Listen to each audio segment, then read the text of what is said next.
the Mets here. For all your Mets here, let's go.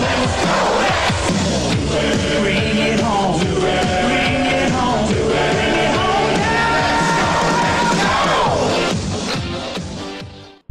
Hey guys, you're tuning into Teen Groove on the Move, and today we are hanging out with Ron Darling. Hi, Lenore. How you doing?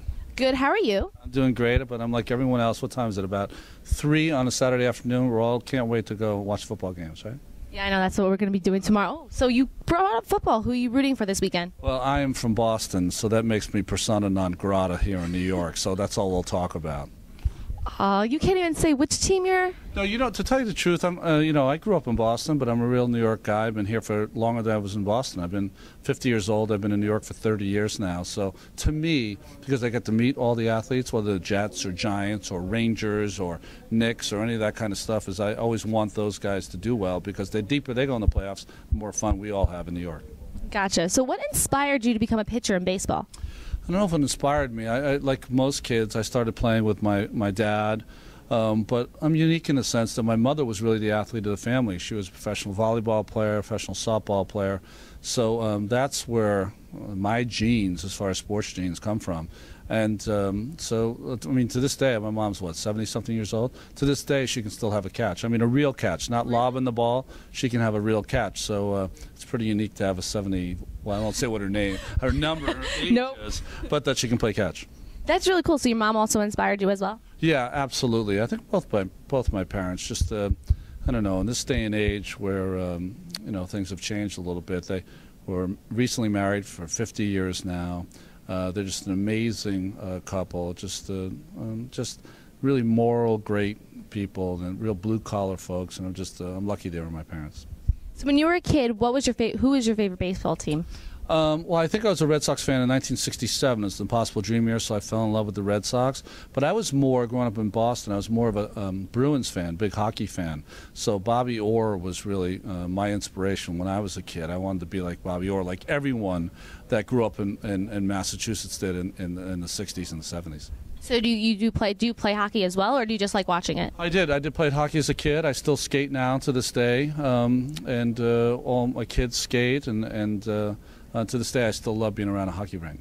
So what advice do you have for athletes right now? Because I know I have a friend that's going to Quinnipiac on a scholarship for pitching. So what advice can you give to him?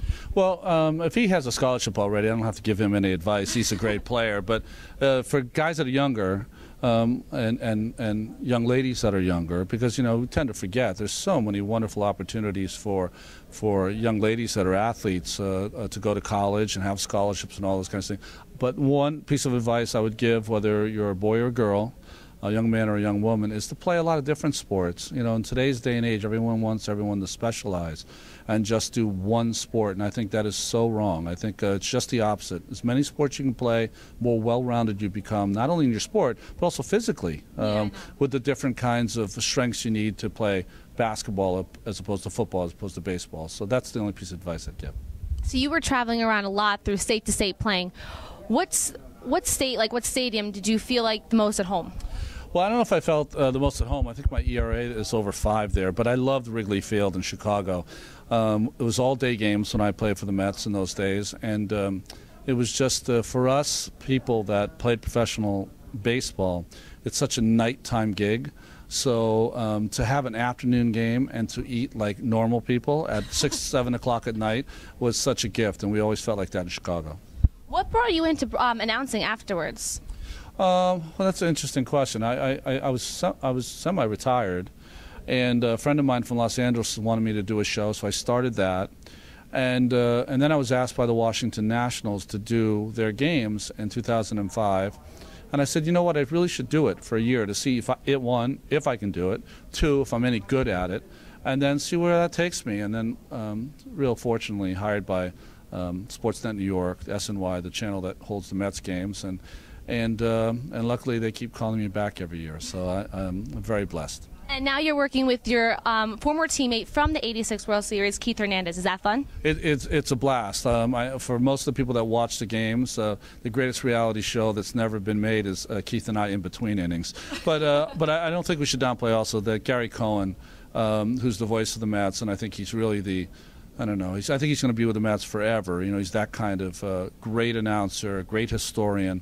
So I love sitting next to Keith, but I've gotten to know Gary, so I equally enjoy my time around him also. Now, Terry Collins is the new manager. Do you think he's going to bring the Mets into a winning season this year? Yeah, good luck, Terry, right? Yeah, well, I think the two great things they have going for them is that Carlos Beltran and Jose Reyes are playing for a new contract. And in this day and age, when athletes or professional athletes are playing for a contract, they tend to have great years. So I think that's a good thing.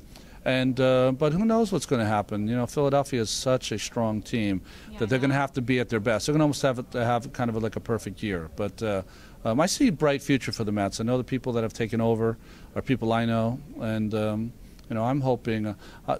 What I've heard is I'm a much better announcer when the team wins 100 games. So I'm rooting for that. What's the craziest thing a fan has had you sign? I don't think we can say this to a teen show, so I will keep that out. PG? Yeah, PG version is a golf ball. Someone once had me sign a golf ball, which I found ridiculous because you know I don't play golf. But even more so, if you ever tried to write on a golf ball, try that when you get home. It's very difficult. Would you put the Sharpie and everything? Sharpie and everything. It's very difficult. It doesn't look like anyone's signature. It just looks like a black blob. Yeah, exactly. So winning the '86 World Series, what was the first thing that went through your mind as soon as you found out that you won, like when you were watching the game? I think there were two things. So the first thing is woo, because everyone expected us to win. So we kind of had to win to have a successful year. So I think that was number one. And I think number two is being from Boston and beating the Red Sox. I remember after we'd won, we went to our clubhouse, and I went to their clubhouse to wish them well, and a lot of their guys were kind of in tears. I was thinking to myself that here I am on the top of the world, but there's always two sides to everything. So I felt for them because they were as good as we were. We just luckily came out on top. Okay, well, I want to thank you for hanging out with me today. Lenore, you're the best, and I'm going to tell the people at SNY, you got a job waiting for you. Ooh, going to college soon? Maybe that will help me out. 4 more years. After that, you come over. I definitely will. All right, thanks, Lenore. Bye, thank you. Thanks.